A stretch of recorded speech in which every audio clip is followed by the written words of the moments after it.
Good morning, good afternoon, good evening. 10th standard subject SST आर्थिक विकास की समझ। आपके बुक का नाम है आर्थिक विकास की समझ।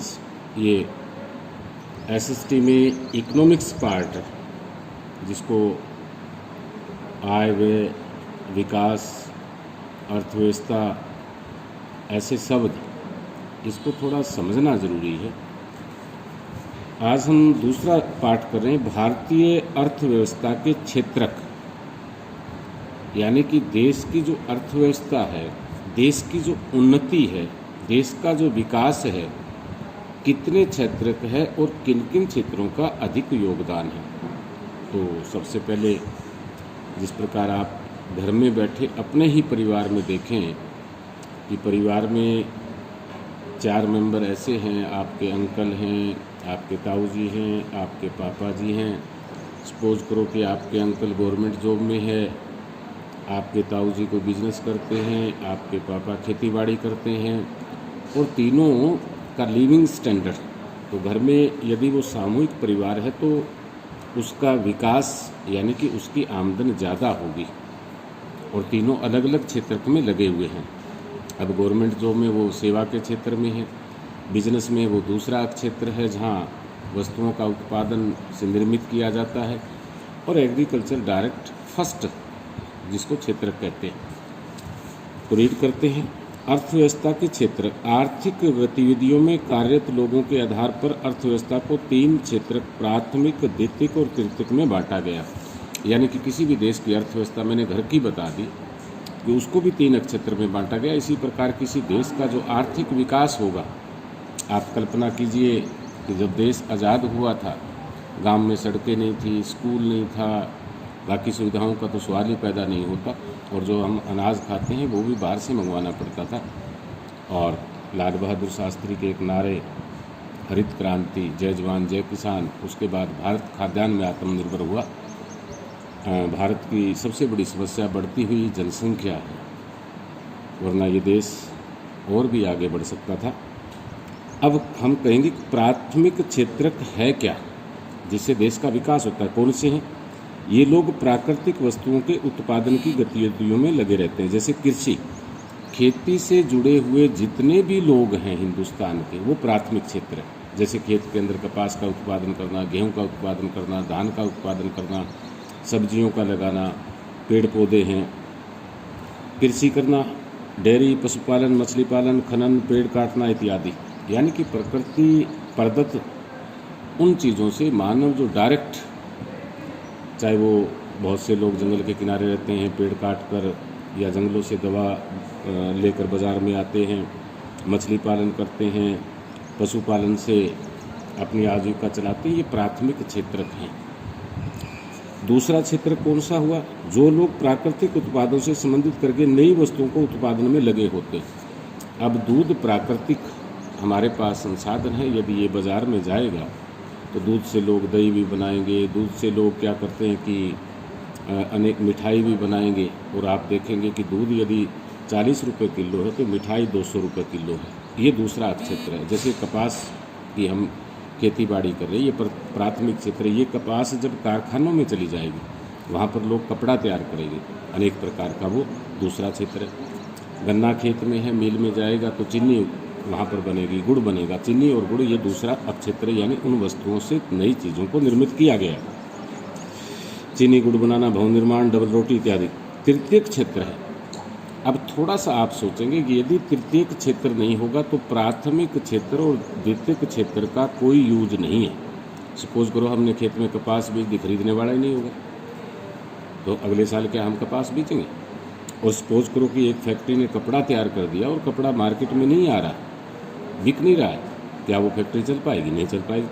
तीसरा जो क्षेत्र है, जो क्षेत्रक है, वो किसी भी देश की अर्थव्यवस्था में महत्वपूर्ण रोल अदा करता है। जैसे सबसे पहले परिवहन। परिवहन का मतलब यातायात के साधनों को द्वारा उस चीनी को, उस जो फैक्ट्री के माल बना उसको बाजार तक पहुंचाना, चाहे रेलगाड़ी, हवाई जहाज़, समुद्री जहाज़, ट्रकों के द्वारा। क्योंकि बाज़ार में नहीं आएगा तो फैक्ट्री में तो पता है बेटे कि 5-6 महीने फैक्ट्री यदि लोग रहेगी वो ख़राब हो जाएगा।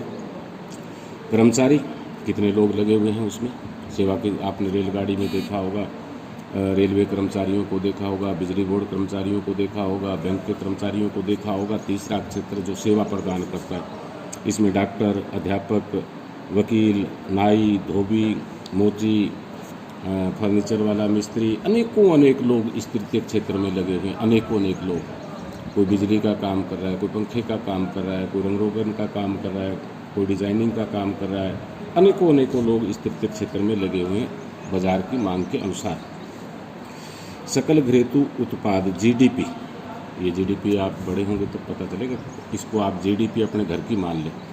यानी कि 2019-20 में हमारे घर की आमदनी कितनी हुई थी, 2020-21 में हमारे घर की आमदनी कितनी होगी, 2018-19 में कितनी थी, कौन से खर्चे आए, घर में शादी भी आ गया, घर में हो सकता कि जागरण भी लगाया गया, और भी फंक्शन हो गया, मकान भी बना लिया, कोई ट्रैक्टर भी ले आए, और जो इनकम बच जाती है उसको हम जीडीपी कहते हैं, खर्च के हिसाब से। देन बेरोजगारी, ऐसी दशा जब लोगों को उनकी योग्यता इच्छा के अनुरूप करने के लिए काम नहीं मिलता। बेरोजगार जिसको कहते हैं कि अब जैसे हमारे देश में सबसे बड़ी समस्या जो है, लाखों युवा पढ़े लिखे हैं, कोई एमए है, पीएचडी है, कोई कैसा ही है, लेकिन रोज़गार नहीं मिल रहा है, बेरोज़गार हैं।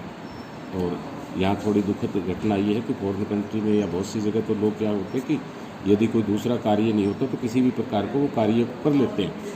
और हमारे यहाँ एक ऐसी प्रचलन है कि 2-4 काम को छोड़कर बाकी कहते हैं कि ये तो छोटा काम है, हमारी इंसल्ट हो जाएगी, उसको हमको करना नहीं चाहते और अपने आप को बेरोजगार रखते हैं। खुली बेरोजगारी, खुली वो है जिनको रोज़गार नहीं मिलता, काम नहीं मिलता। ये प्रच्छन्न और छुपी बेरोजगारी, कहते हैं ऐसी स्थिति जिसमें एक काम में आवश्यकता से अधिक लोग लगे होते हैं, उनमें से कुछ लोगों को हटाकर दूसरे काम में लगा दिया जाए तो उत्पादन पर कोई प्रभाव नहीं पड़ता। ये प्रच्छन्न बेरोजगारी डायरेक्ट हमारे घर से। अब घर में हम 10 मेंबर हैं और 10 में चलो हम 2 पढ़ते हैं, 2 दादा दादी है, ठीक है, बुजुर्ग काम नहीं करते, उसके बाद में 6 मेंबर बच गए, 6 पूरी तरह खेती बाड़ी में लगे हुए। उस 6 में यहाँ कहने का तात्पर्य कि यदि 3 युवा हैं, बाज़ार में कोई बिजनेस करे या किसी फैक्ट्री में नौकरी मिल जाए, या वो पढ़े लिखे हैं तो सर्विस मिल जाए, वो तीनों यदि घर से बाहर काम करेंगे तो ये 3 जो लोग रहे हैं घर में, ये भी खेती बाड़ी कर सकते हैं। यानी खेती बाड़ी का कार्य 3 ही कर सकते हैं, वो 6 लगे हुए हैं, 3 वो उनकी छुपी हुई बेरोजगारी है। और कृषि में देखा कि साल के अंदर 12 महीने काम नहीं होता, 2-2, 4-4 महीने काम होता है। सार्वजनिक क्षेत्र का मतलब बैंक आ गया, सरकारी स्कूल आ गया, सरकारी हॉस्पिटल आ गया, रेलवे आ गया, ये सरकारी क्षेत्र हैं जहाँ सरकार नियंत्रण करती है। वो सार्वजनिक आ गया। निजी क्षेत्र होता है कि अब आपने गांव शहर में आसपास फैक्ट्रियां देखी होगी, एक फैक्ट्री में 50 आदमी काम करते हैं, तो वहाँ सरकार का नियंत्रण नहीं है कि जो फैक्ट्री का मालिक है वो उन्हें नौकरी आदि देता है। संगठित क्षेत्र में रोज़गार नहीं मिलता। संगठित क्षेत्र का मतलब जो सरकार के उपक्रम है, उनका 9 बजे ऑफिस में जाना होता है, 5 बजे छुट्टी हो जाती है, संडे को छुट्टी होती है, टीए डीए सैलरी आंधी तूफान कुछ भी हो उन्हें मिलती है। जबकि असंगठित क्षेत्र ही वो है। अब खेत में हम मजदूर को काम करने के लिए ले जाएंगे, यदि वो खेत में महीने में 10 दिन काम करेगा तो 10 दिन हम मजदूरी देंगे। फैक्ट्री के अंदर 10 दिन काम करता है, 10 दिन मजदूरी देंगे, उसे टीए डीए आदि नहीं मिलेगा।